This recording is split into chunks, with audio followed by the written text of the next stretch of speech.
ಮೇಲುಕೋಟೆ ಚೆಲುವನಾರಾಯಣ ಸ್ವಾಮಿಯ ಪ್ರಾಂಗಣದಲ್ಲಿ ಇರುವಂತಹ ಚಂದವಾದಂತಹ ಗೇರಹಣ್ಣಿನ ಮರ ಇದು. ಆಯುರ್ವೇದದಲ್ಲಿ ಖಜೂತಕ ಅಂತ ಕರೆಸಿಕೊಳ್ಳುತ್ತದೆ. ಇದರದ ಇನ್ನೊಂದು ವೆರೈಟಿ ಭಲ್ಲಾತಕ, ಕನ್ನಡದಲ್ಲಿ ನಾವು ಗುಡ್ಡೆಗೇರು ಅಂತ ಕರಿತೇವೆ. ಖಜೂತಕ ಅಥವಾ ಈ ಗೇರನ್ನು ಎಡಿಬಲ್ಲಾಗಿ ಯೂಸ್ ಮಾಡಿದರೆ ಭಲ್ಲಾತಕವನ್ನು ಎಡಿಬಲ್ಲಾಗಿ ಯೂಸ್ ಮಾಡೋದಿಲ್ಲ. ಇನ್ಸ್ಟೆಡ್ ಅದರ ಬೀಜವನ್ನು ಔಷಧಿಗೆ ಅಂತ ಎಕ್ಸ್ಕ್ಲೂಸಿವ್ ಆಗಿ ಯೂಸ್ ಮಾಡಲಾಗತ್ತೆ.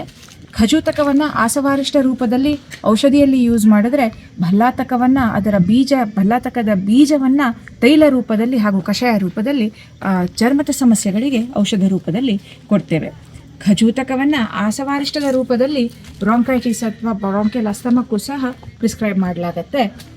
ಸೀಸನ್ನಲ್ಲಿ ಇದು ವಾತದೋಷಕ್ಕೆ ಹಾಗೂ ಕಫದೋಷಕ್ಕೆ ತುಂಬ ಸಪೋರ್ಟ್ ಮಾಡುವಂತಹ ಹಣ್ಣು. ಆದರೆ ನೆನಪಿರಲಿ, ಅತಿ ಸೇವನೆಯಿಂದ ಪಿತ್ತವೃದ್ಧಿ ಆಗುವುದು ಖಂಡಿತ. ಆ್ಯಸಿಡಿಟಿ ಪ್ರಾಬ್ಲಮ್ ಇದ್ದವರು ಇದರಿಂದ ಸ್ವಲ್ಪ ದೂರ ಇದ್ದು ತುಂಬ ಮೇಂಟೈನ್ಡ್ ಕ್ವಾಂಟಿಟಿಯಲ್ಲಿ ಇದನ್ನು ಕನ್ಸ್ಯೂಮ್ ಮಾಡುವಂಥದ್ದು ಒಳ್ಳೆಯದು.